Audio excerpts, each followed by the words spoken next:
Al, thank you. On Close Up this morning, the great floods. Floodwaters in Grand Forks, North Dakota remain at crest level today. It will be weeks before residents there are able to face the staggering damage to their homes and businesses. The only way to get around there right now is by air and by boat, and we have them both covered this morning. NBC's Kerry Sanders this morning is in a helicopter above Grand Forks. Brad Woodard is at ground level in a boat. Good morning to both of you.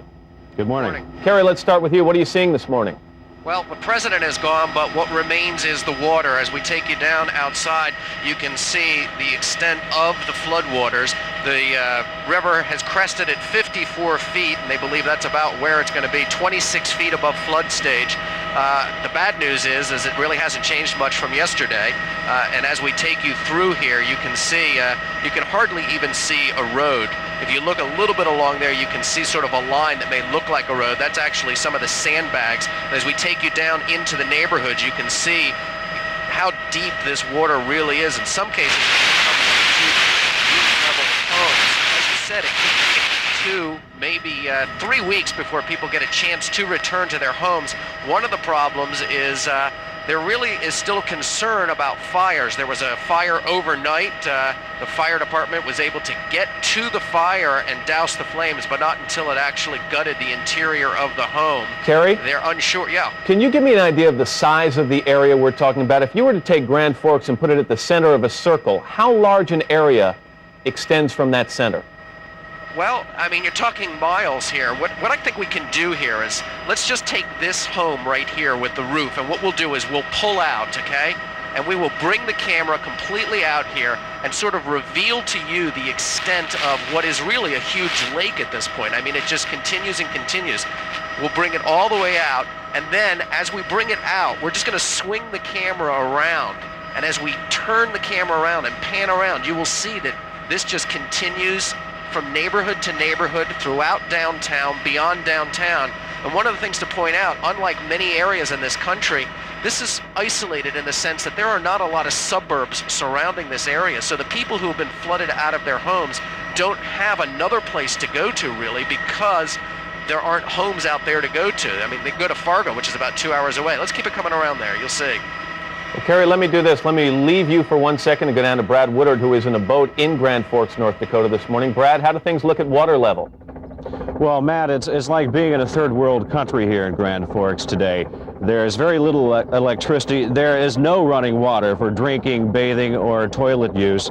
And yet all through Grand Forks, it seems there's nothing but water. Contaminated water filled with sewage 3 to 17 feet deep.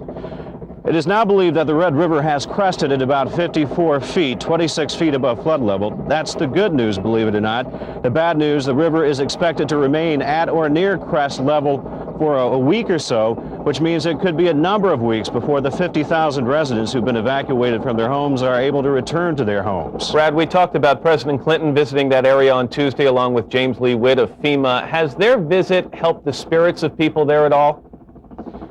To be quite honest with you, the people who saw the president speak yesterday were very uplifted, but quite frankly, so many people here are just so focused on getting through the day, they didn't really have time to stop and take note of what's going on here. This has been described as a slow-motion disaster. When you're dealing with hurricanes and tornadoes, you're talking about events that transpire in a matter of hours and minutes.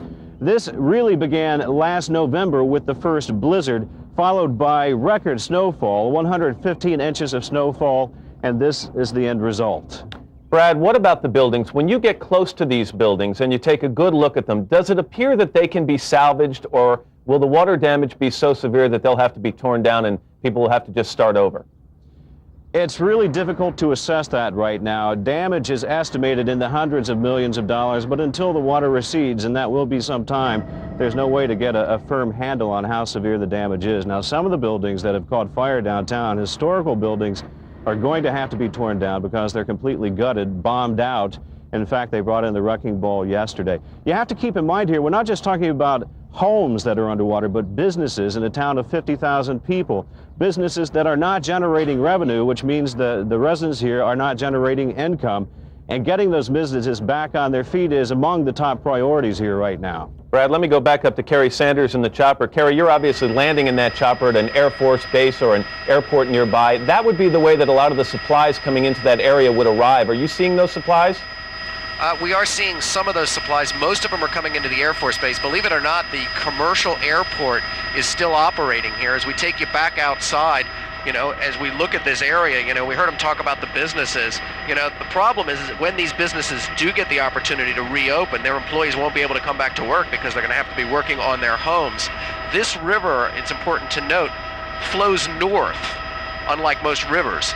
And so the people in the path up towards Canada are still bracing. Many of them have evacuated. They've got about 3,500 homes in the path of continued floodwaters expected to arrive there in the next coming days. All right, Kerry Sanders above Grand Forks, North Dakota. Brad Woodard on the water in Grand Forks, North Dakota. We thank you both.